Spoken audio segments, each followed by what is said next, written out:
नमस्कार दोस्तों।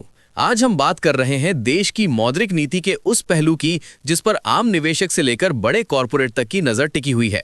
सवाल सीधा है, जब आरबीआई ने एक साल में 1.25% की बड़ी ब्याज दर कटौती कर दी, जब लाखों करोड़ रुपए की नकदी बाजार में डाल दी गई, तो फिर बॉन्ड यील्ड और ब्याज दरें नीचे क्यों नहीं आ रही? इसी सवाल का जवाब देती है एसबीआई रिसर्च की ताजा रिपोर्ट, जिसने आरबीआई के ओपन मार्केट ऑपरेशन पर कई गंभीर सवाल खड़े कर दिए हैं। देखिए, पिछले एक साल में रिजर्व बैंक ने ओपन मार्केट ऑपरेशन के जरिए करीब 6.6 लाख करोड़ रुपए की नकदी बाजार में झोंकी। यह अपने आप में मौद्रिक नीति के इतिहास का सबसे बड़ा ओएमओ माना जा रहा है। अगर इसमें सीआरआर के जरिए डाली गई नकदी, खरीद बिक्री स्वैप और करेंसी लीकेज को भी जोड़ दें, तो कुल मिलाकर लगभग 5.5 लाख करोड़ रुपए की लिक्विडिटी सिस्टम में डाली गई। इसके बावजूद सरकारी बॉन्ड और अन्य निवेश साधनों पर मिलने वाला ब्याज उतना नीचे नहीं आया जितनी उम्मीद की जा रही थी। एसबीआई रिसर्च इसे असमान ट्रांसमिशन कहती है, यानी कहीं असर तेज तो कहीं लगभग न के बराबर। एसबीआई के group chief economic adviser doctor Soumyakanti Ghosh साफ कहते हैं कि इतनी बड़ी नकदी के बाद भी पूरे फाइनेंशियल सिस्टम में इसका असर समान रूप से नहीं दिखा।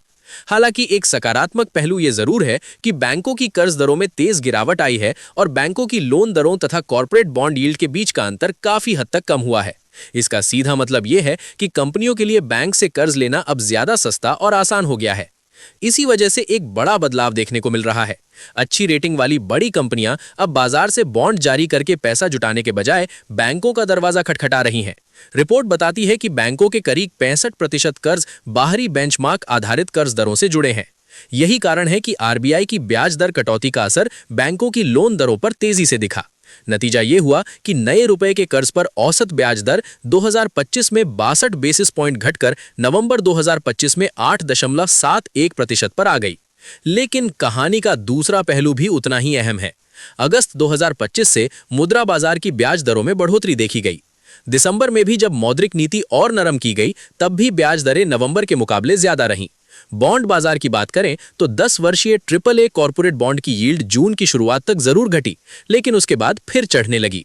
राज्यों के कर्ज यानी स्टेट डेवलपमेंट लोन में ये विषमता और साफ दिखाई देती है, जहां अप्रैल से दिसंबर 2025 के बीच औसत ब्याज दर 7.16% रही, जो पिछले साल के मुकाबले सिर्फ 0.07% कम है। रिपोर्ट में आरबीआई के एक और फैसले की ओर ध्यान दिलाया गया है, 90 दिन के रेपो लोन को समय से पहले चुकाने का फैसला। एसबीआई रिसर्च के मुताबिक ऐसा प्रयोग दुनिया के किसी और देश में नहीं देखा गया है। इससे अल्पकाल में बाजार में अस्थिरता जरूर आ सकती है, लेकिन यह भी साफ संकेत है कि आरबीआई अब तरलता प्रबंधन में नए नए प्रयोग कर रहा है। इससे बाजार में बोली लगाने की रणनीतियां भी बदल सकती हैं और निवेशकों को नए सिग्नल मिल सकते हैं। एसबीआई की रिपोर्ट सुझाव देती है कि आरबीआई को ओपन मार्केट ऑपरेशन ऐसे बॉन्ड में करने चाहिए जिनमें ज्यादा खरीद बिक्री होती है। इससे ब्याज दरों को लेकर बाजार को साफ और स्पष्ट संकेत मिलेंगे और अलग अलग सेक्टर्स में निवेशकों का भरोसा बढ़ेगा। जब ट्रांसमिशन साफ होगा, तभी नीति का असर जमीन पर दिखेगा। अब अगर शेयर बाजार पर असर की बात करें तो यह पूरा घटनाक्रम इक्विटी के लिए दोहरी तस्वीर पेश करता है। एक तरफ सस्ती बैंक फंडिंग से कंपनियों की लागत घट रही है, जिससे मुनाफे पर सकारात्मक असर पड़ सकता है। दूसरी तरफ बॉन्ड यील्ड में स्थिरता और मुद्रा बाजार की ऊंची दरें निवेशकों को सतर्क बनाए रखती हैं। यही वजह है कि शेयर बाजार में तेजी और गिरावट के बीच उतार चढ़ाव बना रहता है।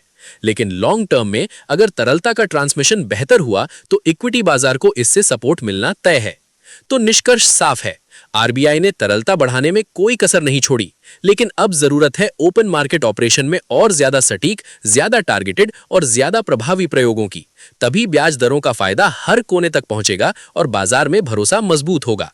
और इसी के साथ अगर आपको यह विश्लेषण उपयोगी लगा हो तो चैनल को सब्सक्राइब जरूर करें, वीडियो को लाइक करें और इसे शेयर करें, ताकि ऐसी अहम आर्थिक खबरें हर निवेशक तक पहुंच सके। शेयर बाजार, अर्थव्यवस्था और आरबीआई की नीतियों से जुड़ी हर बड़ी अपडेट के लिए हमारे साथ बने रहिए।